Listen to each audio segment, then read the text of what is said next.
Nytåret gør tidens gang tydelig. Når klokken slår 12, strejfer 2 år hinanden, og afslutning bliver til begyndelse. I aften tager vi afsked med det gamle år og hul på det nye. Helt som vi har gjort det år efter år. Og så alligevel, noget er forandret. For min mor, dronning Margrethe, for mig og for jer. Selvom vi alle har haft et år til at vende os til tanken, så er jeg klar over, at der stadig kan sidde nogen, der er lidt nervøse på mine vegne. For kan nytårstalen holdes af andre end dronning Margrethe? Mange gør status nytårsaften. Hvad tager vi med fra året, der er gået? Og hvad ser vi frem mod i året, der kommer? Jeg tager særligt en dag med mig, den 14. januar. Turen gennem Københavns gader til Christiansborg. Min mors sidste statsråd. Minutterne inden dørene til balkongen gik op. En meget dyb indånding. Christiansborg Slotsplads. Menneskemængden foran mig. Min familie lige bag mig. At træde frem og møde så meget støtte, glæde og kærlighed. At stå på balkongen sammen med dronning Mary som Danmarks kongepar. At tage det hele til mig, eller i hvert fald forsøge. Bevæget og overvældet. Det tager jeg med mig. Det tager vi med os. For altid. Tusind tak.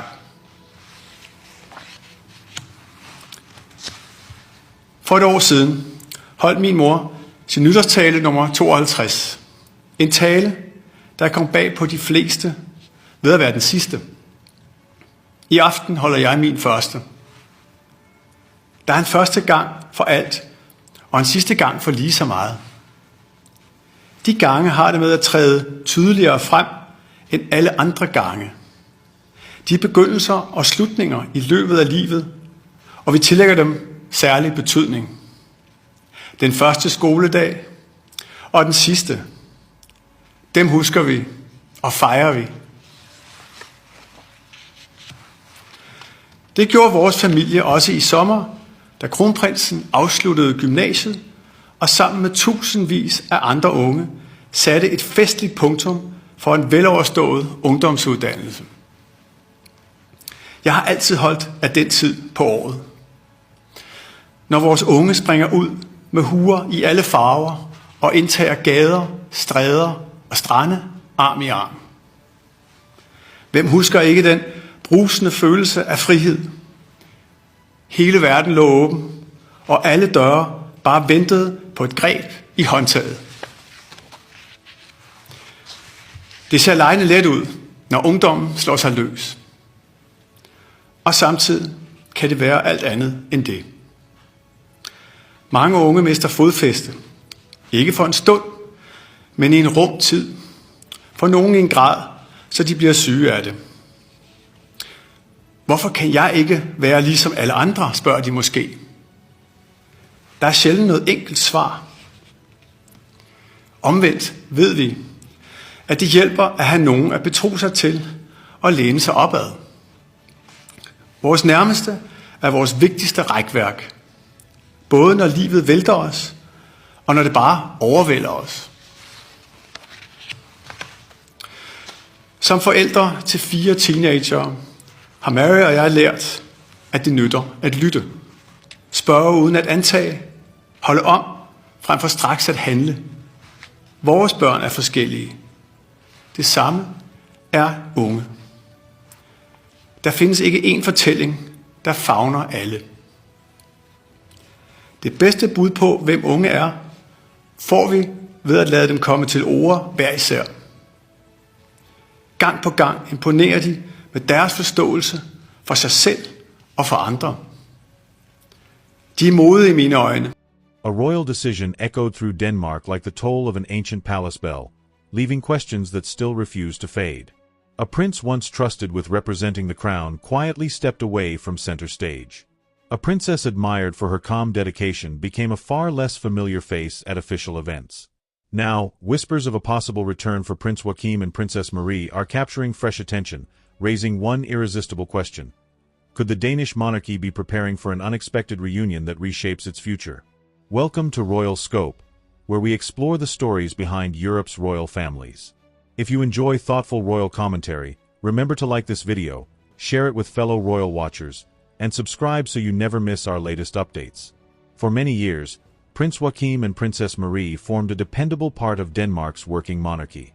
As the younger son of Queen Margrethe II, Prince Joachim carried out countless official engagements, represented Denmark abroad, and supported military and diplomatic initiatives. Alongside him, Princess Marie steadily earned admiration through charitable work focused on children, education, healthcare, and culture. They rarely chased headlines, yet their quiet commitment became one of the monarchy's greatest strengths. Then came the announcement that changed everything. In 2022, Queen Margrethe II decided that Prince Joachim's 4 children would no longer hold the titles of prince and princess, instead becoming Counts and Countess of Montpezat. The Queen explained that the decision was intended to modernize the monarchy and allow her grandchildren greater freedom in the future. Yet the news sent ripples far beyond palace walls. Prince Joachim and Princess Marie openly acknowledged how deeply the decision affected their family, revealing emotions rarely seen within Denmark's famously reserved royal household. Although both sides later expressed a desire to move forward, the relationship appeared to enter a different chapter. Soon afterwards, Prince Joachim accepted a diplomatic defense role at Denmark's embassy in Washington, relocating with Princess Marie to the United States. Their move symbolized more than a career opportunity. To many observers, it marked a quiet departure from the daily rhythm of royal life, leaving a noticeable gap within the family's public engagements. Everything shifted once again when Queen Margrethe II announced her abdication at the end of 2023, bringing King Frederik X and Queen Mary to the throne. Their reign promised a modern monarchy built on tradition, accessibility, and public service. Yet a slimmer working royal family inevitably means fewer hands to carry an increasingly demanding calendar of state visits, ceremonies, and charitable commitments. That reality has fueled growing speculation about whether Prince Joachim and Princess Marie could once again play a larger public role. No official plans have been announced, and any suggestion of their return remains exactly that, speculation. Nevertheless, their experience, international knowledge, and years of royal service make them obvious candidates whenever discussions turn to strengthening the monarchy's public presence. Whether such a return would represent practical necessity, heartfelt reconciliation, or simply the natural evolution of the royal family remains unknown. Like an old castle patiently waiting for its next chapter, the Danish monarchy continues balancing tradition with change, while every appearance by Prince Joachim and Princess Marie adds another page to a story that is still unfolding. What happens next could define King Frederik X's reign for years to come.